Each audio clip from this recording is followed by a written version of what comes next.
मेरे बहुत ही प्रिय साथियों, हृदय की गहराई से अभिनंदन, बहुत बहुत हार्दिक स्वागत। साथियों, कई बार व्यक्ति फैंटेसी के चलते या एडवेंचर के चलते, या इसको और भी सरल भाषा में कहूं तो दिल लगी के चलते ही स्वयं मुसीबत मोल ले बैठता है। साथियों, श्रृंखला हमारी चल रही है द्वितीय विवाह के ऊपर, और आज हम बात करेंगे तुला लग्न के जातक या जातिका के बारे में। कब कब जन्म पत्रिका के माध्यम से ये 100% अंदाजा लगाया जा सकता है, जो कि सटीक ही बैठता है कि तुला लग्न का जो जातक है उसको द्वितीय विवाह का सामना जीवन में करना पड़ेगा। यहां इसके साथ ही एक और बात भी मैं जरूर जोड़ना चाहूंगा कि आज जन्म कुंडली की जिस स्थिति की यहां पर हम चर्चा करेंगे तुला लग्न के बारे में, हो सकता है उसमें यदि औपचारिक रूप से द्वितीय विवाह ना भी घटित हो तो वो रिश्ता ऐसा होगा कि जिसको विवाह या शादी के समकक्ष ही कहा जाए, उसमें से कुछ भी इतर नहीं होगा। साथियों, जिंदगी बिल्कुल स्मूथ चल रही है, पति पत्नी बच्चे हैं, किसी तरह की आपस में कोई झगड़ा भी नहीं है। कई बार ये एक्सक्यूज दे दिया जाता है कि किसी भी प्रकार का जो है वो रिलेशनशिप रहा ही नहीं जीवन साथी से, तो व्यक्ति कहीं पर और शांति की तलाश करता है, परंतु ऐसा हर बार नहीं होता। तुला लग्न में कई बार व्यक्ति सामान्य स्थिति और बिल्कुल खुश रहते हुए भी वो अपने विवेक का ठीक यदि इस्तेमाल ना करे तो स्वयं अपने पैर पर कुल्हाड़ी मारने जैसी हरकत कर बैठता है। अपने शादीशुदा जीवन को, अपने दाम्पत्य जीवन को स्वयं अपने हाथ से ही नष्ट कर देता है, और फिर जब मानहानि की स्थिति आती है तब फिर वो उसको किसी प्रकार से संभालने की कोशिश करते हैं। साथियों, इस पर आगे चर्चा करें इससे पहले एक बेहद ज़रूरी सूचना कि हम हमारे प्रत्येक एपिसोड के अंत में किसी न किसी जातक के प्रश्न का उत्तर देते हैं। ये प्रश्न हमें प्राप्त होते हैं आप लोगों के ही द्वारा यूट्यूब कमेंट के माध्यम से। अपना कमेंट लिखने से पहले #आचार्य चंद्रकांत इस शब्द का प्रयोग ज़रूर करें, और साथ ही जो बेहद सरल सा प्रश्न आपसे पूछा जाएगा एपिसोड के अंत में, उसका सही उत्तर ज़रूर दें। साथियों, आइए बिना किसी देरी किए पहले कुंडली पर दृष्टिपात करते हैं, फिर उसकी विशेषताओं के बारे में चर्चा करेंगे। तुला लग्न बहुत ही सुंदर लग्न, 7 नंबर से प्रारंभ होने वाली जो कुंडली है उसको तुला लग्न कहा जाता है। तुला लग्न में लग्नेश होता है शुक्र। यदि तुला लग्न की कुंडली में लग्नेश शुक्र स्वयं लग्न में ही विराजमान हो, हालांकि यहां पर शुक्र अष्टमेश भी है परंतु उसको दोष नहीं लगेगा।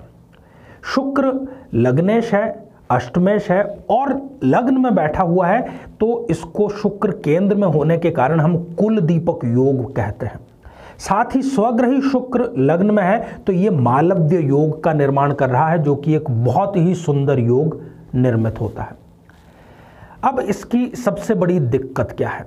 ऐसा जो व्यक्ति है उसको हर चीज प्रचुर मात्रा में जिंदगी में मिलती है, सफलता मिलती है तो भी प्रचुर मात्रा में। अब उसके अंदर एक दया का भाव जीवित होता है, या उसको कहें कि उत्पन्न होता है। उसको यदि कहीं पर ऐसा कोई व्यक्ति नजर आता है कि मुझे इसकी मदद करनी चाहिए, तो वो उसकी मदद कर बैठता है और इमोशंस में बह कर के उस रिश्ते को वो आगे बढ़ा बैठता है, और इसका सीधा परिणाम होता है स्वयं के दाम्पत्य जीवन को खराब करना। ये जो व्यक्ति है, एक इसको जौहरी कहा जाए तो कुछ भी गलत नहीं होगा। किसी भी व्यक्ति को पहचानने में इनको महारत हासिल होती है। मीन मेख ये बहुत ज़्यादा निकालते हैं, किसी की भी गलतियां निकालनी हो तो आप इनको अपॉइंट कर सकते हैं। किसी न किसी कला में स्वयं या तो पारंगत होते हैं या शौकीन की तो बात ही क्या। अच्छी लग्जरी लाइफ, अच्छा खान पान, अच्छे लोगों से मिलना, अच्छी जिंदगी जीना इनका एक शगल होता है। और कई बार ये अपने एक्स्ट्रा मैरिटल अफेयर को जीवन भर भी छुपाने में कामयाब रह जाते हैं। इतने ये कूटनीतिज्ञ होते हैं, सुंदर भी होते हैं, वाकपटु भी होते हैं। लोग इनके साथ में बातचीत करना, साथ बैठना बहुत पसंद करते हैं। परंतु जहाँ पर बात की है तो ये इस प्रकार के गलत रिश्ते की तरफ जा सकते हैं, द्वितीय विवाह की तरफ जा सकते हैं, और द्वितीय विवाह ना करें तो उसके समकक्ष रिश्ते को ये मेंटेन करते रहते हैं। साथियों, यदि ये स्थिति किसी की जन्म पत्रिका में है तो कुंडली मिलान के समय इसका ध्यान रखा जा सकता है। यदि आपकी स्वयं की ऐसी स्थिति है तो मैं आपको एक बिल्कुल सलाह मुफ्त में दे रहा हूं कि आप कभी भी अपने जीवन साथी को धोखा न दें। शुक्र आपका लग्नेश है, और लग्नेश शुक्र जो है वो जीवन साथी के प्रति यदि आप बेईमानी करेंगे तो कहीं ना कहीं आपको जीवन में उसका भुगतान बहुत बड़ी कीमत के रूप में करना पड़ सकता है। तो इससे आप ज़रूर अपने विवेक से काम लें और सही डिसीजन ज़िंदगी में लें। तो साथियों, आइए अब हम बढ़ते हैं आज के हमारे कमेंट के चरण की ओर। आज हमने कमेंट शामिल किया है प्रणीता जी का, जो कि उन्होंने लिखा है मैंगलोर कर्नाटक से।